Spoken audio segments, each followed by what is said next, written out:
Bago ang lahat, chismis muna. Mag-switch lang ako sa 3B Entertainment. Yung nakaraang video ko pa pala, nag-choke pa ako. Sa sobrang busy sa trabaho at mahal ng gas, hindi ko na na-check. Merong mga fans ang nainis di umano kay Luka dahil sa rumors kay Madeline Klein na bogus report naman. Pero sa statement na free agent na si Luka na may pagkakataon na ngayon ang Kardashian, dun kasi naglabas na rin ng statement si Luka. Hindi rin naman kasi bago ang mga ganitong dispute kay Luka na involve yung pamilya niya dahil kahit yung nanay niya nagkaroon siya ng legal action dahil sa logo. Dalawa kasi ang logo ni Luka, para sa kanya at para sa nanay niya dahil nga sa nangyari dati. Nag-split na si Luka at yung ex-GF niya ngayon na para sa akin ang baba ng reason dahil hindi madala ni Luka yung mga anak niya sa US habang NBA season na doon nagkaroon ng issue yung dalawa. Saka yung ex-GF naman ni Luka, bakit ayaw dalhin sa US? Hindi rin naman siya ang gagastos. Kaya pala itong si Luka parang mainitin ang ulo nung mga nakaraang linggo pa dahil panay ang reklamo sa mga referee. Kahit yung mga commentator na inis na kahit live TV. Parang hindi naman kasi imposibleng bisitahin si Luka kahit every other week sa US. Kada season pa naman merong mga private jet. Kahit sabihin $1,000 ang gastos dun, big time player si Luka. Based pa kay Luka, sinabi niyang tough decision yung ginawa niya. Ininsist kasi ng asawa ni Luka na dapat sa Slovenia lang yung dalawang anak niya. Nung December 4 and 5 na nawala si Luka sa Lakers at nasa Slovenia, ito yung nanganak yung ex-GF niya. Bago matapos yung September, yun ang huling beses din na nakita ni Luka yung isang anak niya. Ito yung dumating siya sa US para sa training camp para sa Lakers. Ngayon, dito nagkaroon ng away di umano yung dalawa na kinailangan pang tumawag ng pulis nung ex-GF ni Luka. So mula September until February, parang 2 beses pa lang nakikita ni Luka yung anak niya. At based naman sa report, walang violence na nangyari nung tumawag ng pulis yung ex-GF niya. Nagkaroon lang di umano ng konting pagtatalo dahil nga sa dispute kung dadalhin sa US. Last February, nag-file ng petition si Luka sa Slovenian court para sa visitation at contact rights sa mga anak niya. Kasama doon ang custody para madala niya sa US. Nauna talagang mag-file si Luka kaso hindi alam ni Luka na nag-file ng child support ang asawa niya. Lagi siyang nagbibigay ng walang limitation. Big deal din na nag-file yung dating GF ni Luka sa Californian court.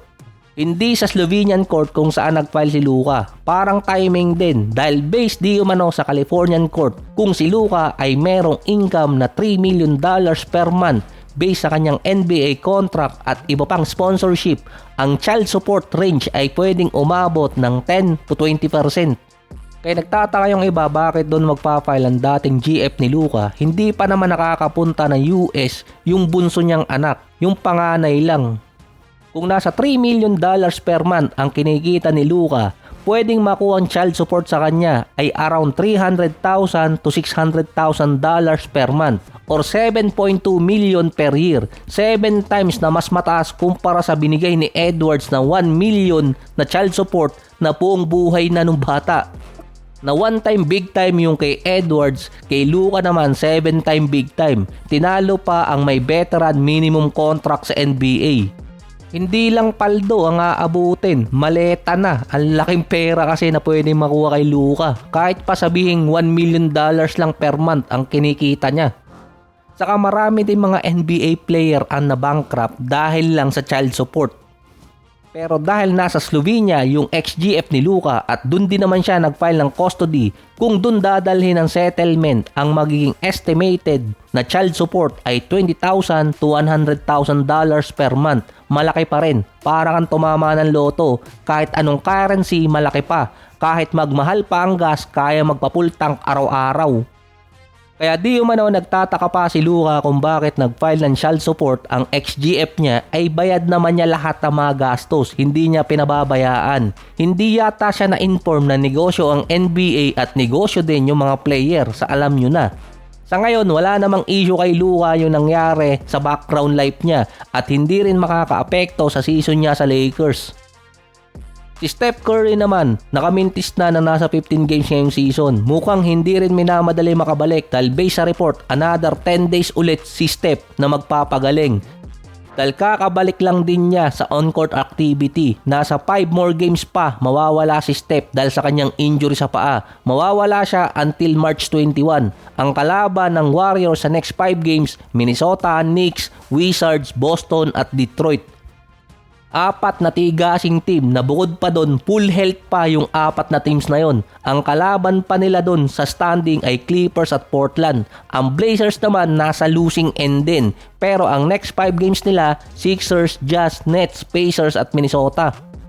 Ang big time problem ng Golden State ay Clippers. Nasa Clippers na kasi ang twice to beat advantage at 1.5 games ahead na ang Clippers sa Warriors. Kahit matalo ang Clippers kontra Minnesota, puwera usog 0.5 ahead pa rin sila kontra Golden State.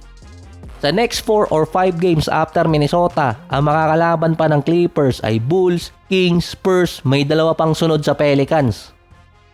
Mukhang nagbabago na rin yung isip ni Porzingis. Gusto niyang makalaro si Steph dahil nakabinbin din ang decision sa kanya ng team pagdating ng free agency. At based sa report, mahina ang kabig ni Porzingis sa free agency or sa mga teams pagdating ng off-season.